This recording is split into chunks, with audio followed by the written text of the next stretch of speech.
That was the year the most famous play-by-play announcer in the history of baseball made his debut. Bing Crosby, Pirate stockholder, did it this way under the tutelage of Rosie Rosewell in April of 1948. Now Ralph Kiner standing by down there waiting for Doyle Lade, who's just taking over the pitching chores for the Chicago club. He's a right-hander, and Ralph Kiner will be the first man to face him. Lade last year was in there with an 11-10 record, 11 wins and 10 losses. Bing, you've been doing a grand job. I don't dare trust myself to this. Come right back. Don't you think they're tired of my monotonous No, they never get delivery tired here? of that. No, so you I know stay that. right in there, Big. Well, I'd like to see Ralph improve a little off his showing so far this afternoon against Rush. He couldn't do much, although he hit a hard smash to left field, which was taken by Aberson. He's facing Doyle Lade now. Maybe he'll do a little better. And he does. That's a home You run. don't need That's a the first one of raise. the Go in there, That's Minnie. it. There it Oh, goes, that's clear nice. out over the scoreboard.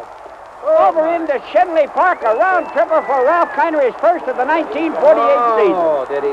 Let's hope that it's the first of 61.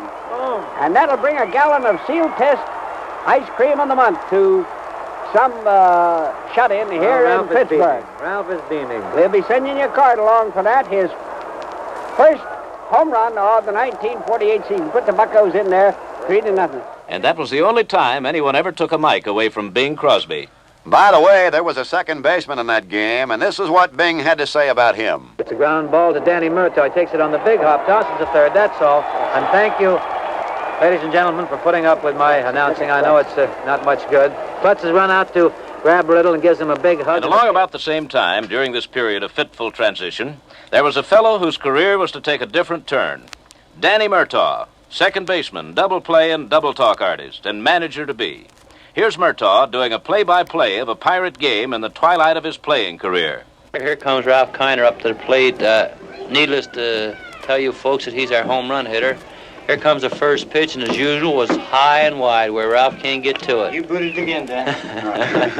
Lombardi's just sticking his nose in again. Go ahead, Dan. By golly, Ralph was telling me yesterday he felt a little nervous walking up to that plate, and I asked him, how do you think that pitcher felt? There's another pitch coming down there, and Ralph fouled it behind the plate. I might say that Ralph's been hitting that ball real good this spring. He's hit about 24 over that left field wall, and it's 350. I'd just soon he not hit too many in spring training. Remember, every time he does, and he has a good season with home runs. Here comes the next pitch up, Bob, and it's a curved ball on the outside corner of the plate, but it was too low, I believe, and he called it a ball. Lon's a pretty good umpire, you know that? Warnicke behind that plate. Gee, if he doesn't know balls and strikes after all those years of pitching, nobody will, huh? By God, he should know. There's another pitch high and inside. It's 3-1. I don't think the fans like it. No, it doesn't sound like they like it in that background, does Hear it? him yelling? By golly. I'll tell you one thing. Here's the only man in baseball hitting and got 7 outfielders.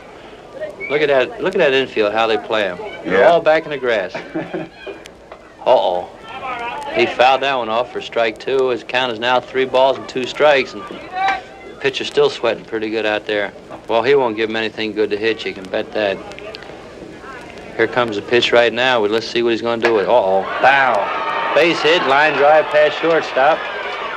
Left fielder, center fielder come up with the ball, and they held him to single.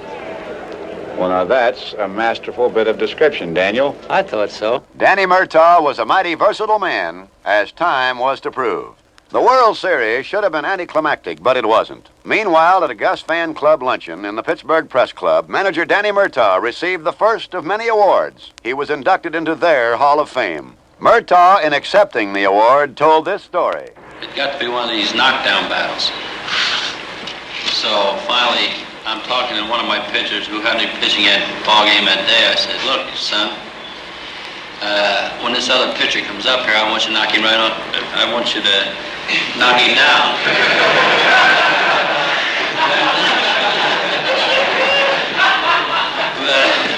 And this pitcher might have to be one of these fellows that is quite well versed in the Bible. And he turned around and he said, remember, Skip, turn the other cheek.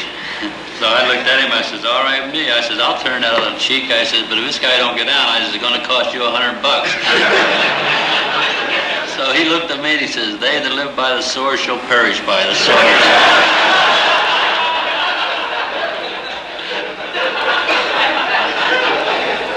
Gentlemen, you know I don't fabricate, and that's a true story.